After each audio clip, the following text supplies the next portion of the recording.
Bem-vindos ao Doutor Demente, o podcast que promete trazer evidência com irreverência. Aqui nós temos a missão de trazer um conteúdo científico com uma linguagem bem-humorada e ajudar você a entender questões de saúde mental da melhor forma possível. Rindo. Dá risada, Marcelo. Faz prestar essa intro.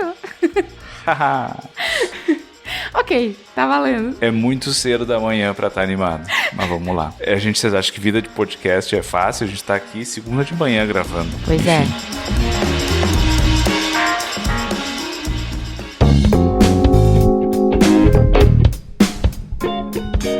Então, eu sou Marcelo Rigoli, para quem não me conhece. Eu sou psicólogo, especialista em terapia cognitivo-comportamental, professor universitário de pós-graduação. Tenho mestrado e doutorado em cognição humana aqui pela PUC do Rio Grande do Sul. Nas horas vagas, sou tiktoker. É mesmo. E tá bom até, tá melhor do que eu. Eu sou Annie Rigoli e hoje eu vim trazer a notícia quentinha saindo do forno, que é o meu diagnóstico. Tu me ajuda, Marcelo? Bora contar essa história? Bora contar essa história desde o início.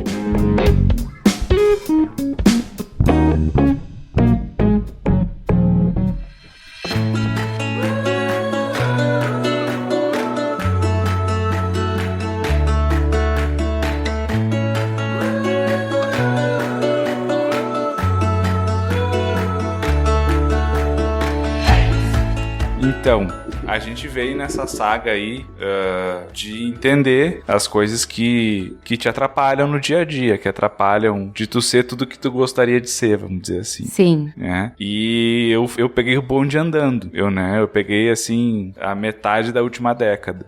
Mas... É verdade, tem metade de uma década a gente, né? Mas ok. Mas eu fiquei sabendo, né, por você, inclusive, que isso não é de agora, né? Você vem aí de uma longa estrada de tentar entender o que faz você e o que dessa parte de você te atrapalha, né? Quando que começou, assim, a tu perceber que, putz, talvez tenha alguma coisa errada, eu talvez precise de ajuda? Desde muito pequena, quando eu comecei a sofrer bullying nas escolas que eu frequentava, bullying da minha própria família, dos meus primos, assim, eu tinha muito a sensação de que eu não pertencia a lugar nenhum também, porque eu sou filha de um paulista com uma baiana, já morei nos dois lugares e pra Bahia eu não sou baiana e pra São Paulo também não sou paulista, né? E isso me deixou muito...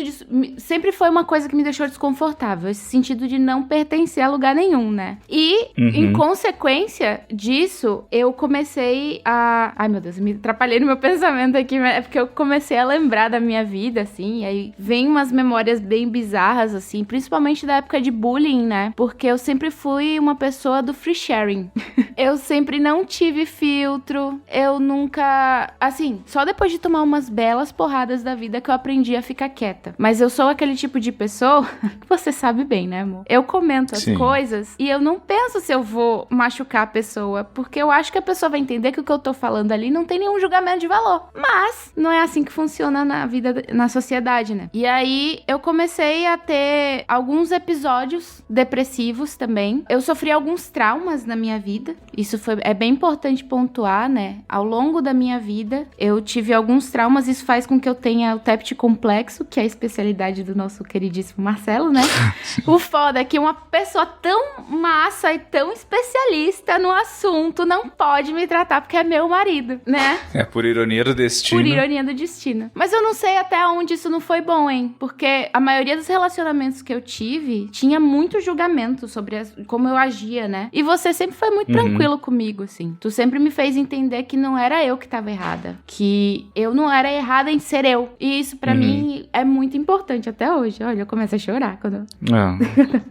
Linda. Mas assim, eu tive esses traumas, eu tive alguns episódios depressivos na minha vida, só que eu sempre tive o tabu de ir pro psicólogo, né? Sempre tive o tabu de procurar por saúde mental, assim, por o profissional de saúde mental, porque eu achava que era coisa de doido. Como 80% da sociedade hoje acha que procurar, né, qualidade de vida na saúde mental é coisa de doido. E depois que eu fui morar em Porto Alegre, que eu te conheci, tive um episódio pesadíssimo de burnout, porque eu não soube dar limites pras pessoas, né, numa empresa que eu trabalhei em Porto Alegre. E aí, nesse caso, depois disso, você falou, pelo amor de Deus, vamos cuidar dessa cabecinha, não foi? Sim, tá na hora. Tá na hora, porque eu comecei a ficar depressiva real. O Marcelo sabe disso. O Marcelo tem uma visão de fora, porque pra mim, sinceramente, eu só lembro do breu, da vontade de dormir o tempo todo, da falta de reação. Era muito ruim. Então, recapitulando, assim, você vem de uma história onde você teve uma sensação forte, assim, de não pertencimento por várias razões. Teve estressores de diversas formas, né? Na forma de bullying, na forma de traumas, na forma de mudanças de vida, né? Sim. E isso tudo foi, de certa forma, assim, não olhado com um olhar que deveria ter sido visto por alguém, né? E aí, até onde, assim, talvez até me metendo, mas tem aquele efeitinho bola de neve, né? Então, as coisas vão acumulando, e parece que ali, quando você veio pra Porto Alegre, nesse momento que você tá descrevendo, foi o ápice do acúmulo, vamos dizer assim, né? Foi de o coisas ápice. Não resolvidas, né? Eu gosto de usar uma analogia, assim, que a minha primeira terapeuta usou, e eu acho que descreve muito bem essa situação, que é quando a gente pega uma boia e tenta ficar afundando ela na piscina pra ela ficar submersa, ela até fica, mas a gente tem que aplicar uma força significativamente alta, né? Grande, assim. E aí, chega um momento que ou tu fica cansado de ficar segurando ela lá, ou, sei lá, ela escorrega, tem alguma coisa que faz você não prestar atenção e ela vai voltar com tudo pra cima. E quando voltar, vai bater na sua cara a bola, né? A boia. Então, foi isso que aconteceu comigo, né? Eu passei muito tempo escondendo coisas que tinham acontecido comigo por vergonha. Parte do trauma, assim, era... Eu quase nunca falava sobre isso. Porque, principalmente, uma coisa que me vinha muito na cabeça, que eu tinha culpa. Porque eu não tinha lido direito a situação e eu me deixei chegar ao ponto de ser traumatizada. Então, e pra mim, isso era horrível, assim. Não quero... Não vou falar sobre isso, não vou me expor desse jeito. E do bullying, era o bullying, né? O bullying faz as coisas que faz com as pessoas. Eu não quero nem entrar nesse mérito agora pra... Infelizmente, acho que a maioria das pessoas que tá ouvindo vai entender o que tu quer dizer. Sim. Né? É aquela coisa, eu não sei falar, só sentir. E aí, nesse momento que eu cheguei em Porto Alegre, que eu tive o meu primeiro contato com um profissional de saúde mental, foi a minha primeira terapeuta, ela era especializada em trauma também, né? Ela era sua supervisanda? Como é que fala? Supervisionanda? Ela já tinha sido minha aluna no passado. E aí tu pega, essa pessoa aqui é massa, eu acho que vai ser massa, porque é mulher, que eu tinha também esse problema, né? Não me vincular com homens. Eu peguei e simplesmente comecei aí, e aí eu comecei a evitar, porque um dos processos de cura, não de cura, né? De tratamento pra o TEPT é a terapia de exposição. E eu nem cheguei a ser exposta, eu só tava elencando as coisas que eu passei e as coisas que me estressavam de uma forma gradual, né? Pra isso, no futuro, poder ser a exposição. E quando eu cheguei no ponto de escrever essas coisas, eu não consegui. E aí, eu comecei a me afundar. Eu comecei a não ir mais pra terapia. Eu comecei a ter ideação suicida. Eu comecei a entender que eu não era benquista pelo mundo, assim. Que eu tava errada aqui. Que eu não era essa pessoa que esperavam que eu fosse. Que eu nunca ia ser e que não prestava a vida. E quando a morte chegou a ser uma opção, daí tu tadinho, tu ralou, né? Pra me manter aqui. Eu fiz minha parte. E aí o Marcelo conseguiu, assim, tipo, ele percebia que a única coisa que eu conseguia fazer era ficar do lado dele. Tipo, se ele me levasse pra fazer as coisas, eu fazia. Mas se ele esperasse a iniciativa de mim, eu não tinha. Então ele começou a pegar na minha mão, a me levar no psiquiatra. E eu comecei a tomar os remédios. Tem uma coisa importante, né? Antes de vir pra Porto Alegre, eu fui diagnosticada com TDAH da forma mais antiética possível. Porque foi que a psiquiatra aplicou um testezinho rápido em mim. Tá bom, você tem TDAH. Agora você tem que tomar Ritalina, né? E aí eu, tá bom, ok, vou tomar Ritalina. E aí eu tinha que ir no psiquiatra pra eu conseguir a Ritalina, porque a Ritalina é tarja preta, né? Só consegue com receita e com acompanhamento. E aí, lá vou eu pro psiquiatra pra poder ser um pouco funcional e tomando a minha Ritalina, né? Quando chegou no momento que eu tava demais. Eu acho que tu consegue descrever melhor essa fase. A fase que eu fui diagnosticada diagnosticada com transtorno de personalidade borderline.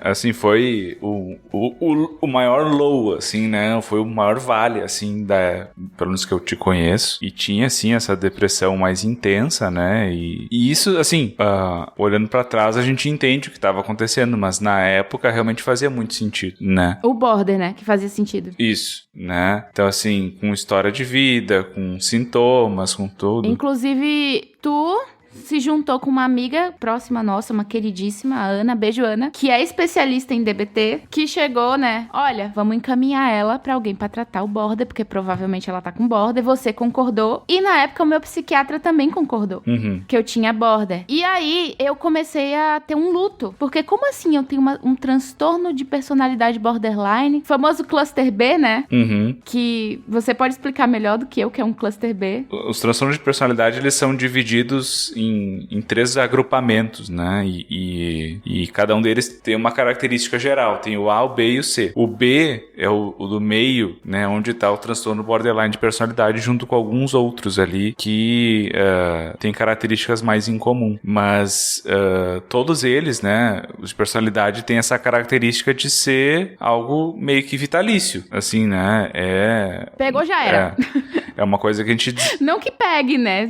Desenvolveu, já era. Sim, se ele acabou desenvolvendo, é muito mais difícil regredir, né, do que, sei lá, uma fobia, uma coisa assim mais simples, vamos dizer, né, era mais estrutural. Então, assim, esse luto da Anne faz sentido, né, sim, porque é como se fosse... E era numa época que eu tava muito ativada, né, então eu tava muito sensível ao mundo, então as emoções que eu tinha eram muito fortes. Primeiro, eu não sabia como é que eu fazia, que emoção que eu tava tendo, eu não sabia descrever, não conseguia comunicar as coisas. Quando eu comunicava, ou era gritando, porque eu já tava no ápice, né, nos meus meltdown. E assim, foi aí que eu fui encaminhada pra uma profissional, uma psicóloga que era especialista em border, que fazia DBT. Só que aí, ela era uma pessoa muito querida. Nossa, queridíssima. Só que ela tinha um consultório no centro da cidade. E o que existe no centro da cidade, de qualquer cidade? Você ouvinte que tá ouvindo aí. Multidão. E o que eu queria evitar ao máximo? Amor, por favor? Pessoas.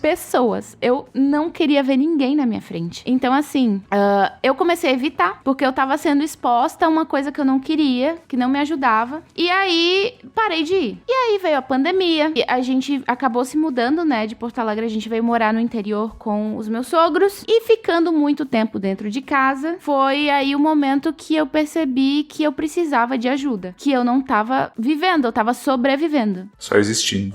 Aí o que acontece? Eu fui atrás dessa psicóloga de novo. Eu perguntei pra ela assim, seria uma boa fazer terapia online? Você tá atendendo online? Porque pra mim seria o melhor dos mundos, né? Porque eu faria terapia e não veria gente. Estaria no conforto do meu lar e tudo certo. E aí foi que aconteceu que ela teve um problema na família dela, ela não conseguiu seguir a terapia comigo e me recomendou o amor da minha vida. Desculpa, Marcelo.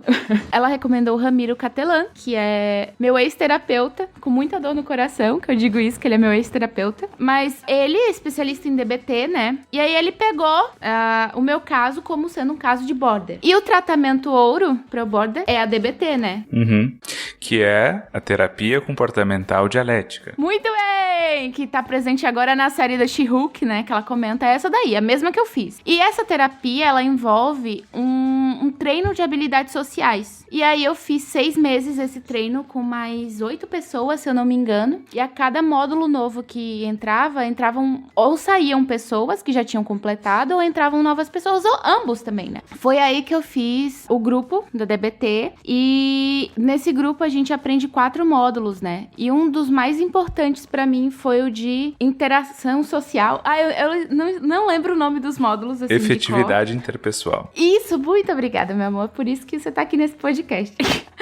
Aí, esse de efetividade interpessoal foi muito importante pra mim. E o outro também foi o das emoções, que... Como é? Regulação emocional, né? Isso. Que foi onde eu aprendi o que eu tava sentindo, a nomear as coisas que eu tava sentindo, lidar com as coisas que eu tava sentindo. Então, hoje eu digo que eu sou outra pessoa, né? Depois desse curso que eu fiz de habilidades sociais. E foi nesse curso que eu tive contato com mais pessoas que tinham borderline, né? Que eram diagnosticadas diagnosticadas com borderline. E uma coisa curiosa que me aconteceu foi que, a partir do momento que eu comecei a ter consciência das coisas que eu sentia, a ter consciência das coisas que eram gatilho pra mim, e a ter consciência do que era o transtorno borderline, de acordo com o que eu via nas outras pessoas, as minhas coleguinhas do grupo, né, eu entendi que eu não tinha borderline. E aí eu cheguei pro meu terapeuta, o Ramiro, e falei: Rami, eu acho que eu não tenho borderline, porque border é muito explosivo, né, é pra fora. E eu acho que eu sou muito pra dentro, eu implodo, né? Eu não falo muito, eu sinto muito as coisas aqui, mas eu não exponho elas. E aí,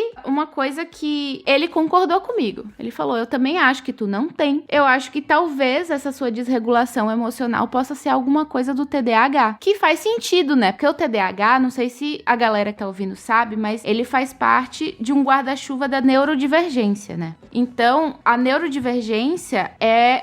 Tu que é neurocientista, tu sabe explicar melhor do que eu, né, amor? O que é a neurodivergência, né? Aquela coisa da...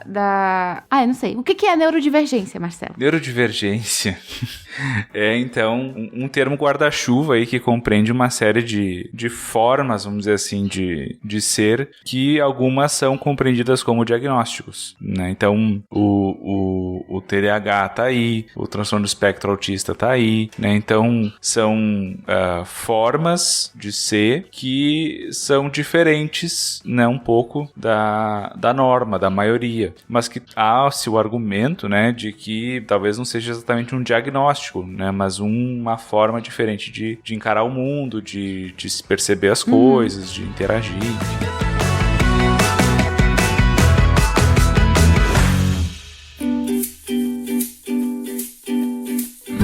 Eu já sabia que eu era neurodivergente e que o jeito que eu funcionava não era igual das pessoas, ou como as pessoas esperavam que fosse, assim. E aí, nesse meio período, eu comecei a ver umas coisas nos TikToks, assim, que era o cérebro da pessoa que nasceu designada mulher, ele tem jeitos de mascarar sintomas do autismo. E aí, eu falei assim pro Marcelo: amor, você já ouviu falar nisso? E já ouviu falar que geralmente as mulheres são... essas mulheres, né, que foram... Queria deixar isso claro aqui. São as mulheres que foram... São pessoas que foram designadas mulheres ao nascer. E aí eu fiquei assim: você tá ligado nisso? Que geralmente são diagnosticadas de forma errada com borderline, com bipolaridade ou com qualquer outro transtorno de personalidade, assim. E aí eu fiquei com aquilo na minha cabeça ecoando, assim, ecoando. E aí o Marcelo: não acho que tu tá ali, não. Só que aí a gente deixou essa conversa passar. Só que a pulguinha atrás da orelha ficou em mim. Passou um ano, eu não falei mais nada pro Marcelo sobre isso. E aí eu comecei a ver mais TikTok de pessoas que estavam na mesma situação que eu, que foram diagnosticadas errado e que já tinham sido diagnosticadas com o autismo. E aí começaram a elencar sintomas. Só que o que é interessante falar aqui é que o transtorno do espectro autista, ele é uma coisa muito complexa. Por quê? Porque as pessoas que fazem parte do espectro autista não tem uma só forma de ser. São, tipo assim, imagina uma grande mesa de som que tem vários canais ali, e então cada pessoa autista vai ter o canal regulado em alguma altura. Ninguém nunca vai ser igual. Ninguém dentro do autismo, né? Só que tem coisas que são mais comuns, tem coisas que são menos comuns, mas que fazem parte também. E eu comecei a elencar várias. E aí o Marcelo começou: eita, eu acho que realmente é uma possibilidade. Não foi, amor? Marcelo, ele tá dando uma de TDAH agora, gente. Eu vou denunciar. Ele tá mexendo no celular enquanto eu tô falando. Não tô lixando minha unha. Pior! Mas assim, depois que isso começou a ser uma queixa pra mim, eu levei pra terapia. E aí foi que o Ramiro, meu amor, falou assim: olha, eu não consigo ver você dentro do espectro, porém, eu acho que seria interessante fazer uma avaliação neuropsicológica. E aí, Marcelo, por favor, você como professor universitário de avaliação neuropsicológica, você pode explicar como é que funciona por alto, assim, só para as pessoas entenderem qual foi o meu processo? Então, a avaliação é uma avaliação psicológica, né, feita por um psicóloga, e ela vai ter esse viés do funcionamento neurológico. Então, a gente vai ter todo um processo, né, que normalmente envolve, assim, algumas sessões, né, assim, é difícil a gente estimar, mas vamos dizer que fica, assim, entre 5 e 10 sessões, na média. É a média mesmo. E nessa média, assim, dessas sessões, né, se tem uma parte, assim, de conversa, de anamnese, onde se faz coleta de dados, se fala, às vezes, com familiares e tudo mais, e começa a se levantar hipóteses, né, de que pode estar acontecendo com essa pessoa a partir da queixa que ela trouxe. A partir disso, se pensa, então, numa bateria de testes, então, que se vai usar, né, aqueles testes psicológicos que às vezes a gente vê nos filmes e nas séries, né, passa a ser usado aí, e se avalia uma série de coisas, né, então, questões de personalidade, questões de cognitivas, né, então, inteligência, atenção, memória, enfim, né, todas essas coisas passam... psiquiátricos, como é? A possibilidade de diagnósticos, né, então, isso tudo é avaliado, e ao final, né, se tem o que a gente chama de entrevista devolutiva, onde se faz um grande resumo e tenta dar uma resposta, então, para a queixa que a pessoa trouxe, né, no caso aqui, o que tem de errado comigo, e se fornece um laudo no final também, né, então, com todas essas descrições, assim, para que um próximo profissional possa ter acesso ao que foi feito, como foi feito, qual foram os resultados, enfim. E foi aí que eu comecei a fazer a minha avaliação neuropsicológica, que durou 2 meses. Eu fiz com a Mayla Holtz, coisa linda. E ela, assim, sério... Tiveram várias coisas que eu fiquei surpresa comigo mesma, com a capacidade do meu próprio cérebro, né? E ela, super de boa, assim, não esboçava muita coisa, né? Mas aí na devolutiva, que foi sexta-feira agora passada, que sexta-feira passada foi... Que dia, amor? Tanto faz, porque a pessoa vai estar ouvindo no futuro, né? Talvez daqui a 5 anos. Dia 26 de agosto, na sexta-feira passada, ela deu a devolutiva pra gente. E aí foi uma reunião com ela online, ela fez uma apresentação e explicou como é que ela chegou naquele diagnóstico. E sim, pessoal, eu estou no espectro autista. Porém, o espectro autista, ele não veio sozinho. Ele veio com uma superdotação junto, porque o meu QI verbal é de 137. E isso tá acima de 99% da população mundial. E assim, eu fiquei chocada com isso. Outra coisa, né? Que o diagnóstico de TDAH caiu por terra. A desatenção que eu relatava, ela é super explicada pela superdotação. Porque você pode explicar isso melhor, amor? Como é que funciona a minha cabeça pra justificar a desatenção? Então, além dessa questão da inteligência verbal que deu altíssima, né? Outro fator que deu alto aí foi o que a gente chama de memória de trabalho, que é como se fosse a memória RAM, né? Então, assim, a quantidade minha é de 32 GB. Tipo isso. Tô zoando. Só que as outras funções, que a gente chama de funções executivas, que são funções, assim, que estão bastante ligadas ao funcionamento geral da gente, assim, com gerenciamento do tempo, planejamento, execução de coisas e tal, que fica assim no lobo pré-frontal ali, logo atrás dos olhos ali, elas são um pouquinho rebaixadas, pouca coisa. Então tem essa discrepância entre uma função muito alta e outras, as que deveriam acompanhar, né, que andar junto, não acompanhavam, né? Então, sim, é como se você tivesse um carro que tivesse um motor muito potente, mas que não tem estrutura pra andar. Daqui a pouco ele começa a trepidar e para de funcionar. É tipo um Fuca com motor de Ferrari. Exato. Então... Nossa, eu tô falando de mim. Você que fez a analogia. Então, isso acaba gerando um overload, né? E aí as coisas não se conversam entre si e aí a pessoa não consegue prestar atenção nas coisas. Então, simula muito desatenção. Só que aí é que tá. Só uma pontuação. Tu tem TDAH, majoritariamente desatento, né?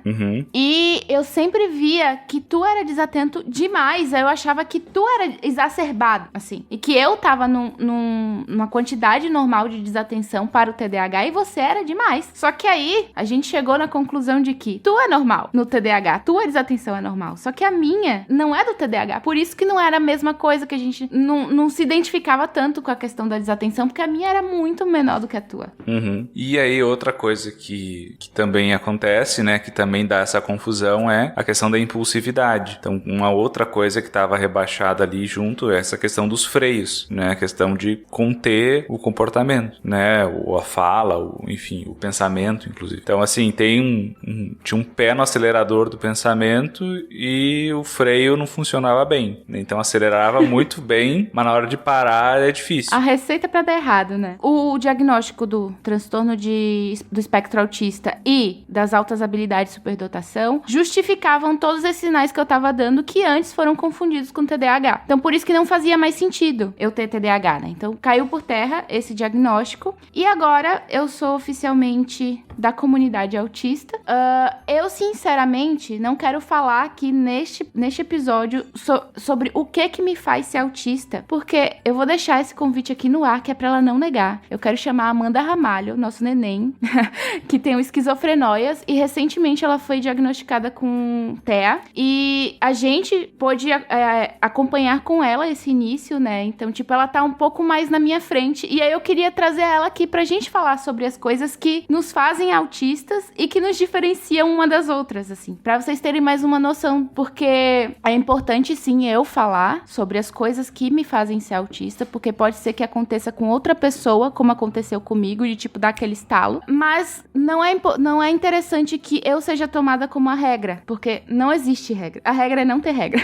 Então, assim, fica aí o convite, Amanda. Te esperamos aqui pra falar sobre autismo. Fica aí como é o empurrão. Como é que você empurra a pessoa na parede, assim? Fica aí imprensada na parede pra tu chegar aqui pra gravar conosco. E a notícia, né? Eu sou autista, eu vou receber o laudo da Mayla, só que eu tenho alguns direitos perante a sociedade, porque a lei me cobre, né? Porque eu tenho muita sensibilidade a barulho, eu tenho muita sensibilidade a muitas pessoas, a socialização, né? Então, assim, eu tenho o direito a ter vaga de carro prioritária no estacionamento, eu tenho direito a fila prioritária no mercado, em qualquer outro lugar, eu tenho direito a alguns descontos em IPVA, um negócio assim, de coisas de carro, e várias outras coisas. Eu posso elencar aqui um dia, talvez com a Amanda, pra me ajudar a lembrar de tudo, mas pra você poder recorrer a esses direitos, você precisa fazer uma carteirinha, que é a carteirinha do autista. Só que aí tem um problema, né? Que a carteirinha só é feita com um laudo médico, e o psicólogo não é médico. Então, o que eu vou fazer? Já tá marcada a minha psiquiatra, ela é especialista em autismo, eu vou levar o laudo da Mayla lá pra ela, e provavelmente ela vai fazer alguma coisa diferente ali comigo, mas pra ela ter certeza e bater o martelo que eu tô dentro do espectro, e aí sim,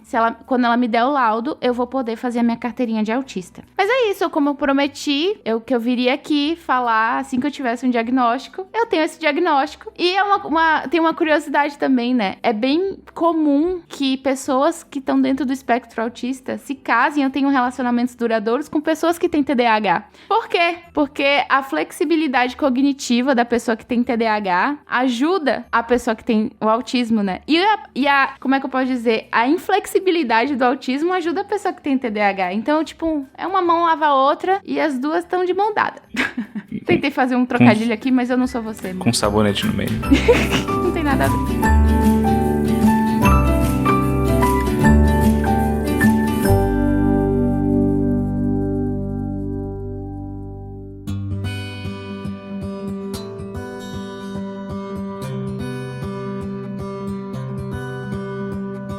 Então, gente, a gente ouviu aí o relato da Anne, né, muito ilustrativo sobre como se dá essa busca que a gente tem sobre o que tem de errado com a gente, que a gente começou a comentar lá no primeiro episódio, né, e agora a gente tá tendo aqui o desfecho. Então, e ver como não é um caminho fácil, né, foram aí, não vou, né, revelar a idade assim, né, mas 30 e pouquinhos anos. 31, amor, eu não tenho esse problema não, 31, quase 32. Né, sem saber de uma coisa que tava sempre lá. Né, porque lembrando, né, o TEA a gente não adquire, né, a gente não contrai, né, a gente nasce com ou sem. Então, é interessante ver que não é fácil e passa por um caminho muito tortuoso, né? De várias tentativas, frustrações, decepções, né? Mas que o processo é esse. Sim, e isso é uma coisa, como você comentou, assim, que não é uma coisa que se pega, se nasce com, como ela tem um peso genético muito forte, provavelmente a nossa filhinha Mia tenha autismo ou TDAH, porque o TDAH também tem um fator genético muito forte, né? Então ela também vai passar por uma avaliação, porque quanto mais cedo a gente souber se ela, por um acaso, for autista, melhor vai ser o tratamento, melhor vai ser a qualidade de vida dela, né? Então, tipo, voltando ali rapidinho pra aquela questão dos traumas que eu falei. A maioria dos traumas que eu passei foram por questões de eu não saber ler o momento, não ter a leitura social adequada naquele momento e eu e acabei passando por aquilo. Não que isso seja a minha culpa, não é minha culpa, né? Mas isso, tipo assim, se eu soubesse dessa minha condição antes, talvez eu não tivesse passado por tanta coisa, assim, né? Então, fica aí, né? A bola que canta. Exato. Então, continua a nossa recomendação se você acha que você tem alguma dificuldade, se você acha que se identificou com alguma coisa, talvez até do relato da Anne, não deixe de buscar ajuda, né? Procure um profissional da saúde, um profissional da saúde mental, né? Vocês viram que às vezes não vai ser na primeira que a gente vai acertar, né? Às vezes não vai ser na segunda, mas se a gente não tentar, a gente não vai chegar lá. A saúde mental não é uma ciência exata. Isso é importante, porque hoje eu me sinto muito mais confortável comigo mesma, tendo um diagnóstico que faz sentido com toda a minha vida. Eu me sinto pertencendo a uma comunidade agora. E a questão, assim, ainda tô digerindo essa questão da superdotação, mas é pra uma coisa simples, assim. Meu sonho era ser inteligente. Meu sonho era ter o QI alto. E aí eu descobri que eu já sou. Então, até eu juntar essa informação, né? Sempre foi, na verdade. Sim, sempre fui. Até eu juntar a informação com o meu sonho e entender que eu já tinha realizado ele há muito tempo, ainda vai um processinho aí. Mas sim, eu estou feliz também com esse diagnóstico. Eu tô me sentindo muito orgulhosa de mim. É importante você receber um diagnóstico que faça sentido. Porque a partir do momento que eu comecei a me tratar como uma pessoa autista e eu comecei a colocar limitações, né, nas coisas que me traziam desconforto, a minha qualidade de vida subiu demais. Eu tô em remissão da depressão, eu nem penso mais como uma opção a morte, assim, sabe? Então, tá ótimo, ótimo, assim. Tô no meu momento de ouro, meu momento de brilhar. Então, bora brilhar, estrelinha. Bora brilhar. Até o próximo episódio. Beijo.